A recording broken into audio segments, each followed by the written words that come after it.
Good morning, good afternoon, good evening, wonderful people of freedom all over the world. Wherever you're joining us from today, you're highly welcome to this wonderful YouTube platform that gives you quality news and information on all the activities happening in this territory. Please subscribe to this channel and do not forget to make sure you turn on your notifications so that you can get notified whenever we drop our spanking news. Now, straight up to the issue, to the video that you are about to watch. This is a very critical video, and in this video, so many reactions have been coming up, concerning the comment of, first of all, the comment of the Professor Wole Soyinka concerning the Biafran struggle. He has actually finally seen that Biafra is going to come as quickly as possible. Do you know, for Wole Soyinka to come out, to bury his pride and whatever, to come out and speak reality concerning the Biafran struggle, it takes men, men like that, it takes them a lot of prowess, a lot of mind and courage, to come out and speak out, in issue pertaining to the Biafran struggle. And for once, Wole Soyinka clarified that. Now, that aside, for those who has been hitting against the Prime Minister Simon Èkpá, I hope you are now seeing clearly that what you felt wouldn't have happened is currently happening. The United States was able to recognize the Prime Minister Simon Èkpá, calling him a hero. The issue of freedom is not specifically something, that you make good friends out of, because it requires a lot of courage and a lot of mind. You need to step on toes, just for you to achieve it. It is not easy. And that is why today, somebody like Simon Èkpá, despite the fact that he is making sure and working for the freedom of our people, yet people are still hitting against him badly. When you finish watching this video, you will understand the major reason why Wole Soyinka made the comment he made. And indirectly, he has agreed and recognized them, the struggle and also the effort that the Prime Minister Simon Èkpá has actually put in making sure that the struggle is now being talked about in various parts of the world. This, is a new dawn. Actually, this is the rising sun, and we can actually see the light at the end of the tunnel. Do not forget to share this video to as many groups and to as many platforms as possible. It is very important, because we must continue to speak our voice. We must continue to make these kind of videos go viral, because the more it goes out, the more the world, the more the Zoological Republic of Nigeria and the rest of them are able to see that the reality is coming out to play as quickly as possible. They thought it wouldn't have happened. They thought abducting Onyendum Nnamdi Kanu was going to end them the whole struggle. But no, it is a new dawn. It actually brought in a new dawn for the struggle to continue to take another important dimension. Now enjoy this video, and do not forget to share to as many groups and platforms as possible. See that you're curious. No, I have to tell you. No, I'm sorry. I just find it. Thank you for doing that, Prof. I just find it a bit sad, because for someone of your stature, like I said earlier, you won the Nobel Prize for Literature. You're someone that's millions of, not just Nigerians, but millions of people all over the world, mostly young people like myself, we hold in high regard. And I was so disappointed when the backlash came, because for me, I see you as someone who is intellectually honest, you've been in the struggle, you were an activist when you were a student, you've gone to jail before, you've been in solitary confinement, and everything you've done for Nigeria and for the world at large. To find young people like myself degrade your person, I didn't know what to say, but I was like, this is not just how to do it. You cannot bring someone like Professor Woloshoyinka down. Like, there are people that you shouldn't even touch, or you shouldn't. There is nothing you can do for Nigeria to earn a respect. My brother, when they talk, no matter what you do, lay down your life for Nigeria, you earn nothing like respect, but disrespect. Before anybody will respect you in Nigeria, Nigeria himself don't know the language respect. Because respect comes from justice. When justice does not exist, where is that respect going to come out from?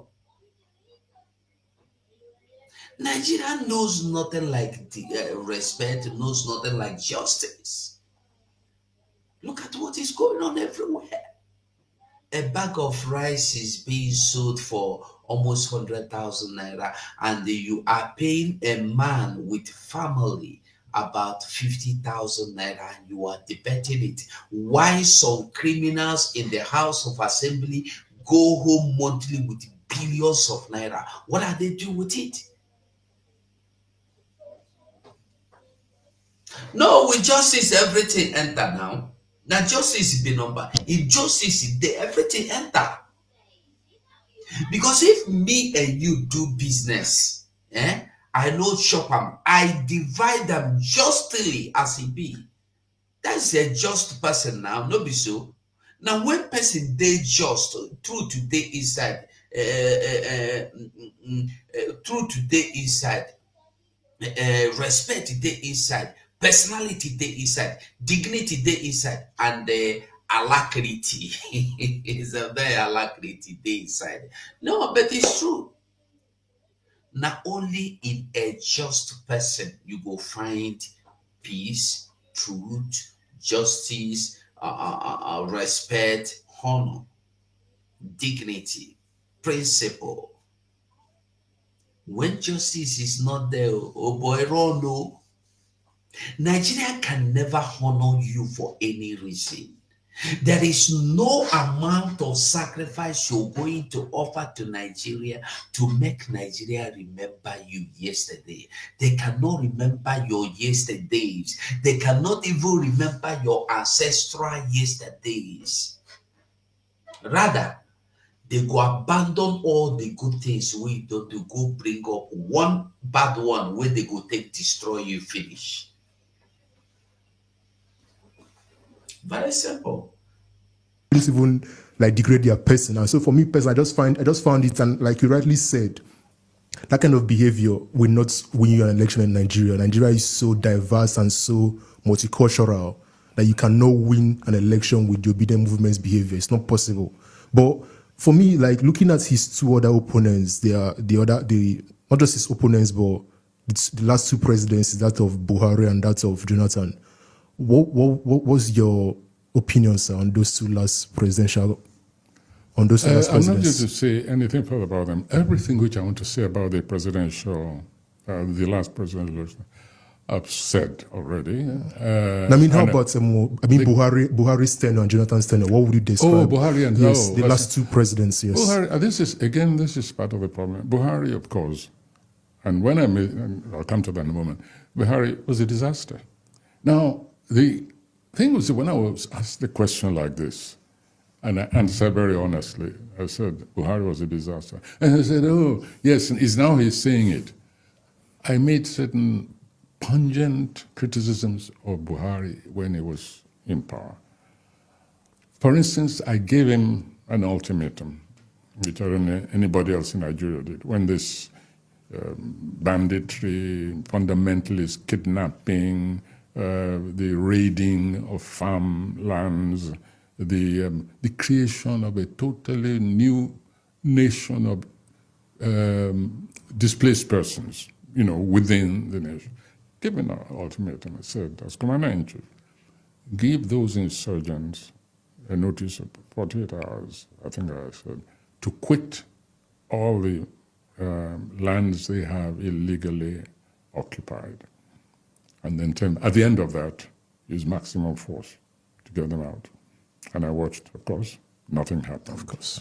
I merely cite this as one which actually exposes the nature of today's Nigerian vociferous critics, that they are such liars, either liars or deliberate ignorance, that they would actually have the nerve to say that at critical moment, the issues which really go to the core of our nation being, that Wole Soyinka kept quiet of Buhari. And of course, from that, all kinds of, just disgusting insinuations. I mean, oh, he's been bought and so on. And people are saying, they actually dare to say that about me.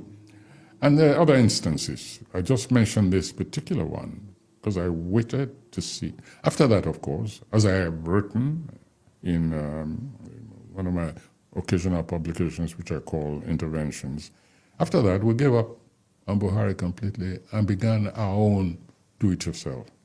It's all there. And don't let's flog this horse. Anybody who wants my answer to all these, go and read Baiting Igbophobia. That's the title of my recent and last of the series of interventions. There's even a new edition in which I also cite a few incidents which these people either pretend they don't know about or genuinely do not know about, and this constitutes the armory of their ignorance. And that really, I'm sorry, because you asked it, yes. I'd already made up my mind. Anybody who wants to know certain issues, the truth behind certain positions, which I take or do not take, let them go read Baiting Igbophobia and then come and meet me on any public forum for a debate. Yes. That's all. Otherwise, it's just talking, against, talking to the ignorance who take pride in their ignorance. Thank you so much, Prof. I've been looking at Nigeria as it stands today. I don't know what you'd think, but I would hazard a guess and say that in most Nigerians' opinion, things are not going well. You still have high insecurity, you have high exchange rates, epileptic power supply, and like we've talked about our education. All right. Wole Soyinka has done justice to that aspect of the program. Is it Nigeria governors and the politicians' mindset is full of looting. That is why they don't think of innovation, but can go abroad to enjoy the infrastructure of that country. Of course, now, my dear sister, that's so it be now, because they are meant not to bring it, but they are meant to enjoy it. All of them, their families are enjoying the same infrastructure they refuse to bring. Their families are enjoying it there abroad. Their family are enjoying it. Their children are in America, in Canada, in Austria, in Australia, in Germany, in Spain, in Italy, in Turkey, in Norway, in every continent. They are there enjoying. They bought nice buildings for their families. They are enjoying. Even Peter Obikuma, Nigeria is the only country where the leaders, after leading, leave the country to go outside the country and they enjoy themselves. All of them. They live outside. Their families live outside. See Babangida's old as he is, his family know they live with him. No live, they live. If they die, say he gets stroke. If no be money, where he thief, where he take the look after himself if he don't die. So that is the life. A country If you don't believe in anything, why are you doing it? Why are you deceiving people? P2B, the fools that follow P2B today are following P2B out of deceit wey P2B don't carry give them. P2B you are following don't believe in Nigeria. He's telling you we work. Who tell me, show me one person that is telling you Nigeria will work, that believed in Nigeria. Not even a single one. Nobody. Not one. Show me the person. Anybody that is today fighting for Nigeria to survive, to giving you hopes, how Nigeria will turn to heaven, show me that person, and I will tell you why I tell you, and I will prove it to you that that person doesn't believe in Nigeria. One, just tell me one, point to one person for me, make I see him. Who be that? Nobody believes in Nigeria we have dual nationality, should in case of eventuality. If you believe in Nigeria, you should believe in that green passport. You should love it and defend it with boldness. P2B love Nigeria, but if you want to travel, go outside, you no go use Nigeria document to travel. In children no go use Nigeria document to travel. Peter and Bad children know they use Nigeria document to travel. Soludo children know they travel with Nigeria document. Show me now who be that. They don't believe in Nigeria. And they are forcing you, deceiving people to believe in Nigeria. Something you don't believe in, you are forcing people to believe in it. Now the people where you deceive now they be fools now. Because if they know be fool, they're for reason before they go believe that kind of thing. They're for reason before they believe them. Somebody go wake up from anywhere, tell you something, you go jump into conclusion, go the full arm. No be the mumu. Now you know. We must wake up from all this our empty brains we will carry full everywhere. We are going to discuss that man, Simon Èkpá. That man, Simon Èkpá, where the video where I did see before, you get small video where I see where some women they talk about Simon Èkpá. And I want us to remember that our people in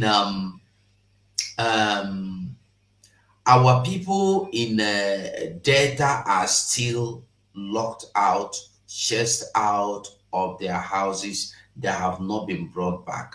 They have not been allowed to go back to their homes. What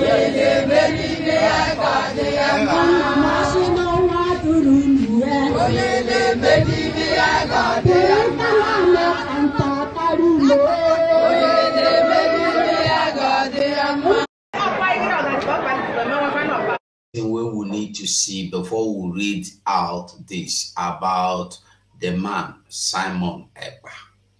This man Simon Èkpá we want to talk about today. Excuse me.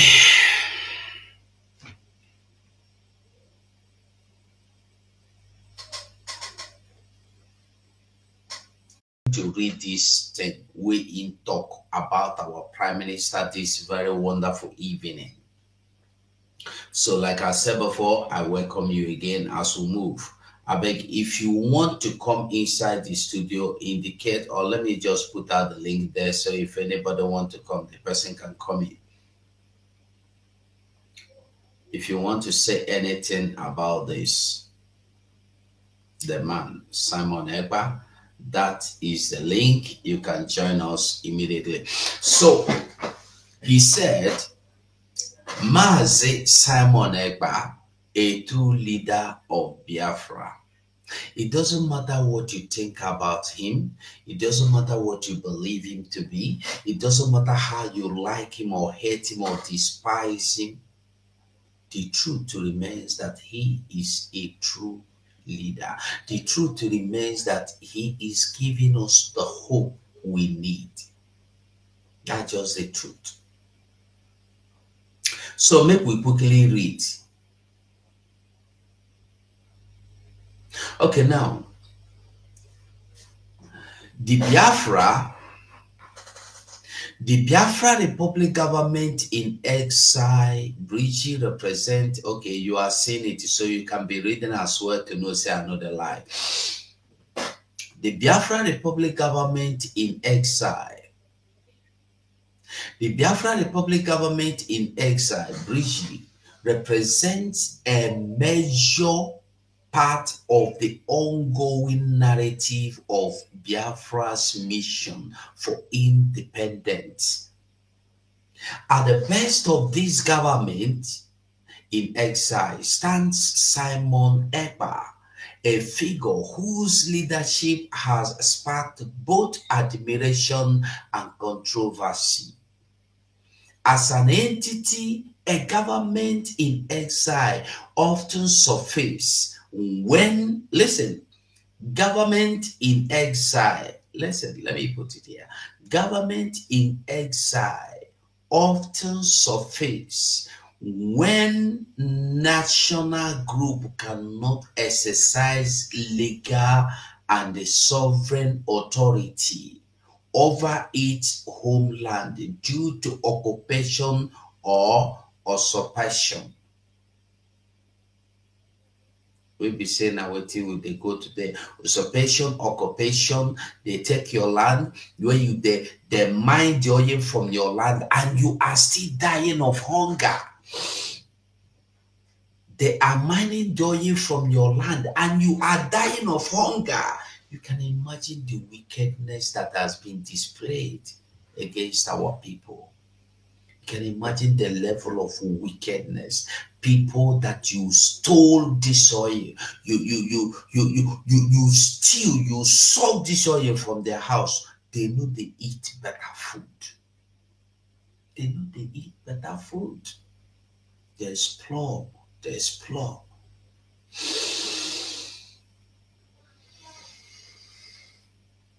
The Bridgie, that's the Biafra Republic government in exile, claimed to uphold the political aspiration of the Biafran people, primarily those in the southeastern and some part of the south Nigeria. Biafra territory is the old eastern Nigeria. I don't know, I see the ask question. I don't know who know about this. Sonny no day for help me explain how people where they our side they come become Easterners. I don't understand. I been they no put the thing well. I be the East is supposed to be under Taraba. Now I never understand the truth, and I need somebody who know geography, make it come, or somebody who know the history, make it come help me, make I understand. I need help in this manner. I need help. How can you tell me say I be Easterner? See where I been at effort be that. No be E. Now it be that now. How we come be Easterners? I know that I be now it get as they value the thing with me, and that's why I need to explain somebody to help me. Explain to me. We continue. The Bridgie claim to uphold the political aspiration of the Biafran people, primarily those in the southeastern and the some part of the south Nigeria. Biafra territory is the old eastern Nigeria.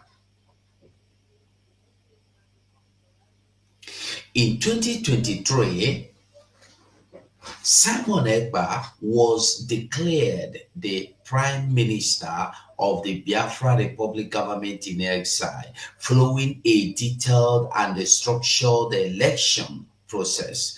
The elections are reported by insider and some observers adhered to democratic principles and was aimed at ensuring fair representation and legitimacy. Candidates were nominated based on their commitment to the cause and ability to lead effectively under challenging circumstances.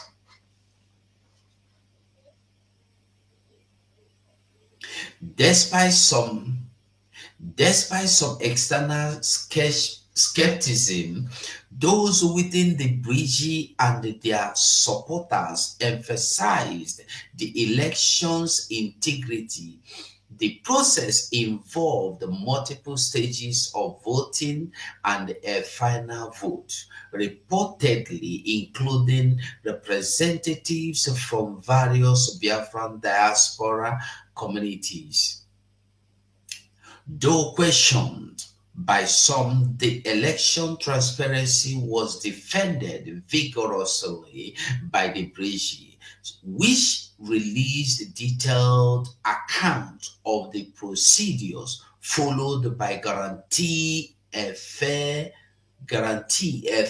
electoral process.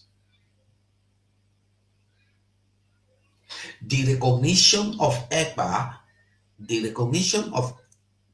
of Èkpá's leadership extends beyond the confines of the bridge to include a substantial portion of the Biafra diaspora. However, the struggle for broader international recognition remains fraught with challenges.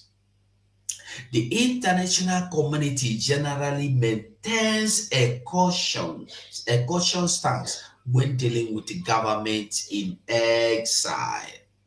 That means the government in exile these fools are against. The international body knows it.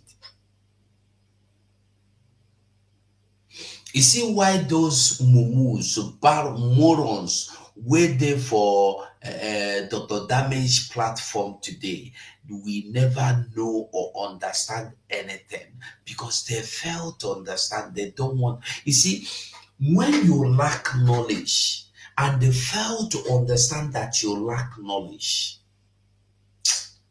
your own 9 wars pass. Your own 9 wars pass.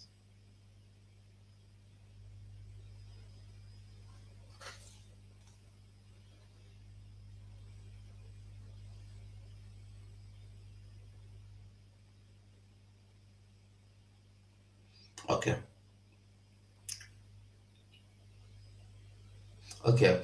The international community generally maintains a caution stance when dealing with the government in exile, often referring from official recognition unless there is a substantial consensus or a legal framework supporting such a government's legitimacy. That is where we are going, but people are saying you know be anybody. Don't worry.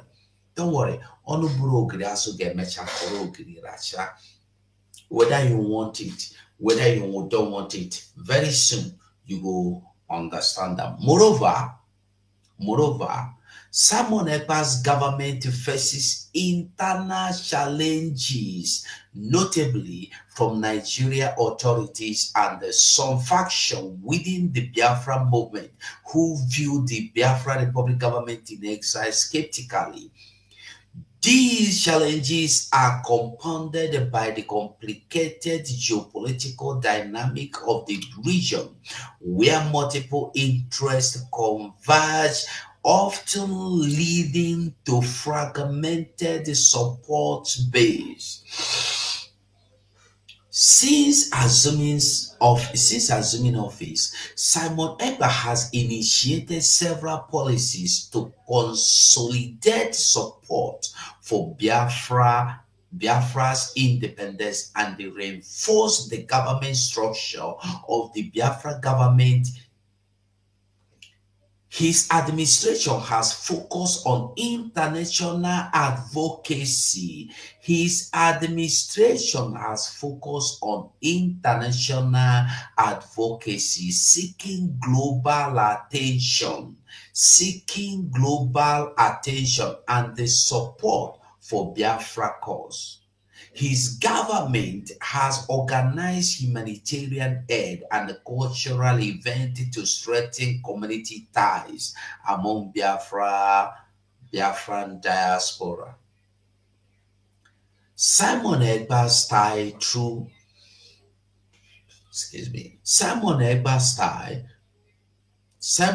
leadership style through diplomatic engagement has impacted the independence movement.